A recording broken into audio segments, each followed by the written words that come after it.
Hi, నా పేరు సాజిద్. ఈ వీడియోలో మనం టాప్ 500 ప్లేసెస్ గురించి తెలుసుకుందాం. అమెరికాలోని ఈస్టర్న్ స్టేట్ జైల్ ప్రపంచంలోనే అత్యంత కఠినమైన జైలు. కానీ రాత్రి పూట ఖైదీలు లేని సెల్స్లో నవ్వులు అరుపులు వినిపించాయని అక్కడి విజిటర్స్ చెప్తున్నారు. అయితే ఎవరు లేని చోట అలాంటి శబ్దాలు ఎందుకు వస్తున్నాయి? పారానార్మల్ ఎక్స్పర్ట్స్ల ప్రకారం గాలి ఒత్తిడి పాత భవనంలో ఎక్కువ ఎఫెక్ట్ బ్రెయిన్ కి భయాన్ని అప్లిఫై చేస్తుంది అని అంటున్నారు. అయితే అక్కడ రికార్డెడ్ వాయిసెస్ కూడా ఉన్నాయి. వాటి సంగతి ఏంటి? ఆ ప్లేస్ నిజంగా హాంటెడా లేదా మన బ్రెయిన్ భయాన్ని క్రియేట్ చేస్తుందా? మీరేమనుకుంటున్నారు? కామెంట్స్లో చెప్పండి.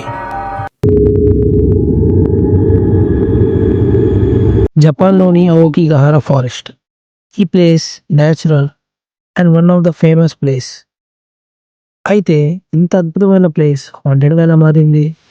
ఆ ప్లేస్ హాంటెడ్గా మారడానికి కారణం సెల్ ఫోన్ సిగ్నల్స్ లేకపోవడం, కంపాస్ పనిచేయకపోవడం. అక్కడి హైకింగ్కి వెళ్ళిన హైకర్స్ దారి తప్పిపోవడం, సిగ్నల్స్ లేకపోవడం వలన ఎవరితో కాంటాక్ట్ కాలేకపోవడం వలన అక్కడి స్థానికులు కథలను క్రియేట్ చేసి అందువలన ఆ బ్యూటిఫుల్ ప్లేస్ ఇటు ఒక హాంటెడ్ ఫారెస్ట్గా మారిపోయింది. అయితే టెక్నాలజీ లేని చోట మనిషి సర్వైవ్ కష్టమంటారా? Poveglia island, Italy.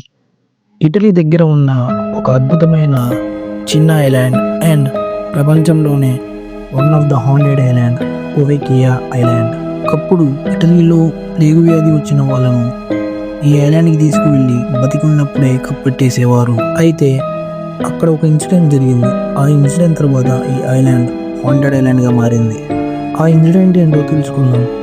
ఆ ఐలాండ్లో ఒక డాక్టర్ ప్లేగు వ్యాధి వచ్చిన వాళ్ళ మీద ఎక్స్పెరిమెంట్స్ చేసేవాడు. అయితే ఒకరోజు ఆ డాక్టర్ మెంటల్గా డిస్టర్బ్ అయ్యి అతను ఎక్స్పెరిమెంట్ చేసే బిల్డింగ్ పైన ఉండే డూకి సూసైడ్ చేసుకున్నాడు. ఆ ఇన్సిడెంట్ అక్కడి లోకల్స్ మైండ్లో భయాన్ని క్రియేట్ చేసింది. ఇలా island one of the haunted ఐలాండ్గా అయింది. Winchester's mystery house. ఈ ఇల్లు లాజిక్కి ఆపోజిట్గా ఉంటుంది. తలుపు తెరిస్తే గోడ ఉండిద్ది, మెట్ల పైకి వెళ్తే సెకండ్ ఫ్లోర్ ఉండదు. కొన్ని తలుపులు తెరిస్తే డైరెక్ట్ గా కిందకి వెళ్ళిపోతుంది. అయితే ఆ ఇంటిని ఎందుకు అలా డిజైన్ చేసావు అని ఆ ఇంటి ఓనర్ని అడిగితే అతని ఆన్సర్ కి అక్కడ ఉన్న వాళ్ళు షాక్ అయ్యారు. అతని ఫ్యామిలీలో చనిపోయిన వాళ్ళ ఆత్మలు తనను చంపడానికి వస్తాయని, ఆ ఆత్మలను కన్ఫ్యూజ్ చేయడానికి ఇలా డిజైన్ చేశానని చెప్పాడు. అయితే అతను ఘోష్లను కన్ఫ్యూజ్ చేయగలడా, లేదా అతనే కన్ఫ్యూజ్ అయ్యి డోర్ నుండి కిందకి పడిపోతాడా? ఏమనిపిస్తుంది? కామెంట్స్ లో చెప్పండి. Yangtze river, China. చైనాలో one of the longest river Yangtze river. కానీ లోకల్స్ పిలిచే పేరు మాత్రం the river of no return. ఈ రివర్ చనిపోయిన బాడీస్ని కూడా తిరిగి ఇవ్వదు. Every year thousands of people ఈ రివర్లో మునిగిపోతున్నారు. షాకింగ్ విషయం ఏంటంటే చాలా బాడీస్ సర్ఫేస్కి కూడా రావు. అయితే ఇక్కడ డైవర్స్ వాటర్లో ఏదో సంథింగ్ పుల్ చేస్తుంది అంటున్నారు. అయితే చైనీస్ లోకల్స్ల బిలీవ్ ప్రకారం ఆ రివర్లో డ్రాగన్ స్పిరిట్ ఉంది అంటున్నారు. అయితే సైన్స్ ప్రకారం ఎక్స్ట్రీమ్ అండర్ కరెంట్స్ అని అంటున్నారు. అయితే ఈ 5 ప్లేసెస్లో ఏ ప్లేస్ మీకు డేంజరస్ ప్లేస్గా అనిపించిందో కామెంట్స్లో చెప్పండి.